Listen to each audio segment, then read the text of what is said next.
दोस्तों स्वागत है मेरे YouTube channel railway group 2 LP technician NTPC.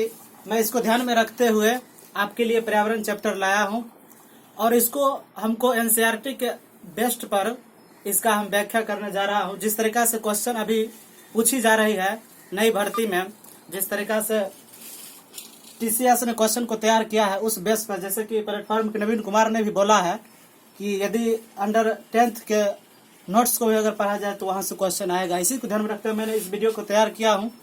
तो सबसे पहले हम अध्ययन करेंगे पर्यावरण। तो पर्यावरण के डिफिनेशन से भी क्वेश्चन आ जाता है कि हमारे पृथ्वी के आवरण को पर्यावरण कहते हैं। पर्यावरण के 3 भाग होते हैं, वायुमंडल, स्थल मंडल, जल मंडल। अब इसमें इसी को संबंधित एक टॉपिक आता है पारिस्थितिकी तंत्र। तो पारिस्थितिकी तंत्र का मतलब होता है पर्यावरण से जीवों का सहसंबंध। पर्यावरण से जीवों का सहसंबंध, इस शब्द का सर्वप्रथम प्रयोग एजी टॉन्सले के द्वारा किया गया। पर्यावरण के साथ जीवों के सहसंबंध को पारिस्थितिकी तंत्र कहते हैं। पारिस्थितिकी तंत्र के 2 घटक होते हैं, जैव घटक और अजैव घटक। तो हमको यह ध्यान रखना है कि जैव घटक के अंतर्गत कौन कौन से आते हैं।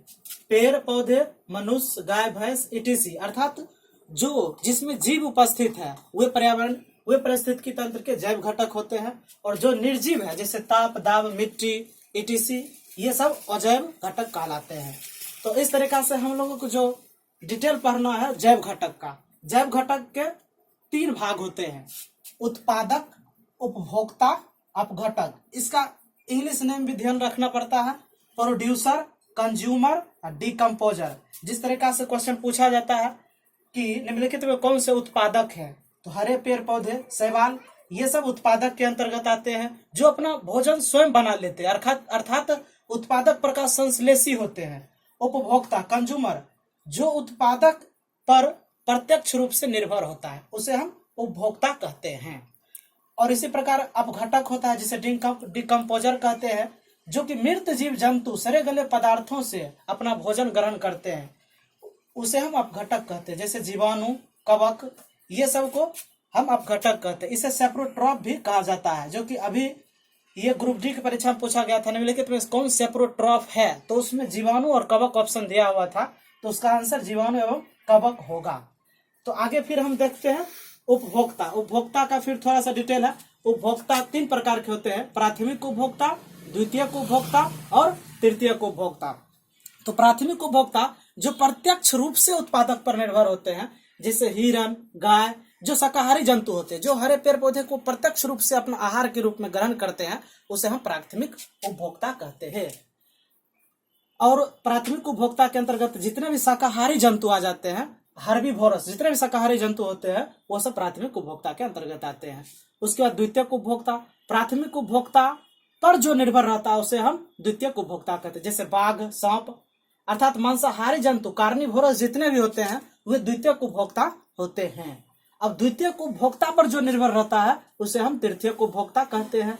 जैसे बाघ, चीता, बाज, गिद्ध। यहाँ पर बाघ, जैसे अगर द्वितीयक उपभोक्ता को बाघ खाएगा तो वो तृतीयक उपभोक्ता हो जाएगा, अर्थात उच्च वर्गीय जंतु, जैसे गिद्ध सांप को खाता है तो उच्च वर्गीय जंतु में तृतीयक उपभोक्ता आता है। इस प्रकार हम ये एक नोट निकाले एनसीईआरटी से, जैसे कि जो शाकाहारी एवं मांसाहारी दोनों होते हैं उसे सर्वाहारी या ओमनिवोरस कहा जाता है।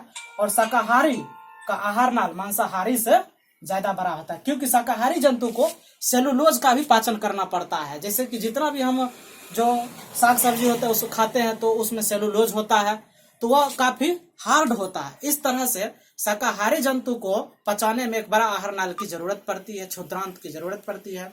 तो इस तरीका से शाकाहारी जंतु के आहार नाल काफी बड़े होते हैं। और इसी प्रकार आहार श्रृंखला, फूड चेन, एक टर्म आता है आहार श्रृंखला, फूड चेन।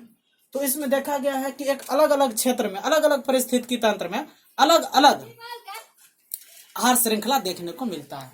जैसे मैदान में पौधे होते हैं तो पौधे को टिड्डा खाते हैं, टिड्डा को मेढक, मेढक को सांप, सांप को गिद्ध। इसी प्रकार अगर हम जंगल में देखते हैं तो जंगल में घास को हिरण खाता है, हिरण को बाघ, और पौधे को कृमि, कृमि को चिड़िया, चिड़िया को बिल्ली।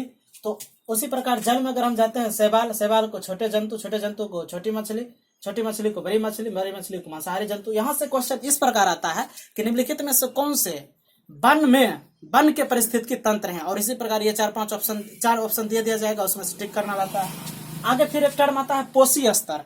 तो पोषी स्तर का मतलब होता है कि एक उत्पादक से उसके ऊपर वाले जंतुओं में भोजन का मतलब ट्रांसफर होते जाता है। इस प्रकार हम देखते हैं कि जितना भी उत्पादक है उसे प्रथम पोषी स्तर कहा जाता है। फिर उत्पादक से जो उसको खाता है शाकाहारी जंतु, उसको हम द्वितीयक पोषी स्तर कहते हैं। फिर शाकाहारी जंतु को जो खाता है मांसाहारी जंतु, उसको हम तृतीयक पोषी स्तर कहते हैं। फिर मांसाहारी जंतु को जो उच्च वर्गीय जंतु खाता है उसे हम चतुर्थ पोषी स्तर कहते हैं। तो इस प्रकार देखा गया है कि भोजन का स्थानांतरण एक पोषी स्तर से दूसरी पोषी तीसरी पोषी स्तर में होता है। तो इसमें गौर किया गया है कि जो भोजन का मतलब ट्रांसफर होता है वो उसका ऊर्जा का प्रवाह होता है एक पथीय होता है, नीचे से ऊपर की ओर। और इस तरह एक पोषी स्तर से दूसरे पोषी स्तर में 10% ऊर्जा का ही ट्रांसफर यानी कि उपयोग हो पाता है और 90% ऊर्जा जो है नष्ट हो जाता है। जिसे हम साग सब्जी खाते हैं तो साग सब्जी की 10% ऊर्जा को ही हम ले पाते हैं, 90% उसका हम नष्ट कर देते हैं किसी न किसी रूप में। फिर जैसे कि मनुष्य या मतलब मनुष्य को जो खाएगा जंतु, वह सिर्फ 10% ही ऊर्जा ले पाता है मनुष्य से। तो ये दो टर्म यहाँ से आता है। उसके बाद इस तरह हम देखते हैं कि पोषी स्तर में नीचे से ऊपर के क्रम में जीवों की संख्या घटती जाती है, जो पिरामिड के समान बन जाता है। इसे ही संख्या पिरामिड कहते हैं। यहां से क्वेश्चन आएगा कि संख्या पिरामिड का संबंध किससे है, तो पोषी स्तर से। कैसे? तो कहने का मतलब ये उत्पादक, दुनिया में उत्पादक जैसे कि पेड़ पौधे की संख्या सबसे अधिक होती है, उसके बाद जो उसको खाता है शाकाहारी जंतु, उसकी संख्या कम होती है इसके तुलना में। जैसे मान लिया जाए मनुष्य की भी संख्या ज्यादा है, और जो जैसे गाय भैंस हिरण जितना भी है शाकाहारी जंतु, उसकी संख्या हरे पेड़ पौधे से कम होती है। फिर शाकाहारी जंतु को जो मांसाहारी जंतु खाता है उसकी संख्या उससे भी कम होती है, और मांसाहारी जंतु को जो खाती है उसकी संख्या दुनिया में और भी कम हो जाती है, जैसे गिद्ध जो कि विलुप्त होने जा रही है। इसका कारण है जैव आवर्धन। जैव आवर्धन का मतलब ये होता है कि जितना पोषी स्तर ऊपर बढ़ते जाएगा तो उसमें जो हानिकारक पदार्थ होता है उसकी जहरीलापन बढ़ते जाती है, इसलिए उसकी संख्या घटती जाती है, उसका आयु घटते जाता है। तो इस तरह हम देखते हैं जैव आवर्धन मतलब एक पोषी स्तर से दूसरे पोषी स्तर में जैव अनिम्नकरणीय पदार्थ जैसे कि कीटनाशक, उर्वरक ईटीसी पदार्थ का मतलब मात्रा बढ़ते चला जाता है, इसे हम जैव आवर्धन कहते हैं, अर्थात बायोमैग्निफिकेशन कहते हैं। उसके बाद हम गौर करते हैं पर्यावरण से संबंधित टर्म है पर्यावरण अपशिष्ट। इससे भी क्वेश्चन आता है। ये दो प्रकार के होते हैं, जैव निम्नीकरणीय पदार्थ और जैव अनिम्नीकरणीय पदार्थ। इसी को हम इंग्लिश में ध्यान रखें, बायोडिग्रेडेबल और नॉन बायोडिग्रेडेबल, अर्थात इसका रिसाइकल मतलब पुनः चक्र किया जा सकता है, जैसे कि कपास, जीवों का मल मूत्र, कागज etc। फिर हम इसका उपयोग करके दूसरे चीज में कर लेते हैं। उसी प्रकार जैव अनिम्नीकरणीय पदार्थ, इसका रिसाइकिल नहीं किया जा सकता है, जैसे डीडीटी, उर्वरक, सीसा, आर्सेनिक, एल्युमिनियम, प्लास्टिक, रेडियोधर्मी पदार्थ, इस सबको ध्यान रखना है। ऑप्शन देता है निम्नलिखित में से कौन सा जैव अनिम्नीकरणीय पदार्थ है, तो इस तरह से हम क्वेश्चन को डील कर लेते हैं।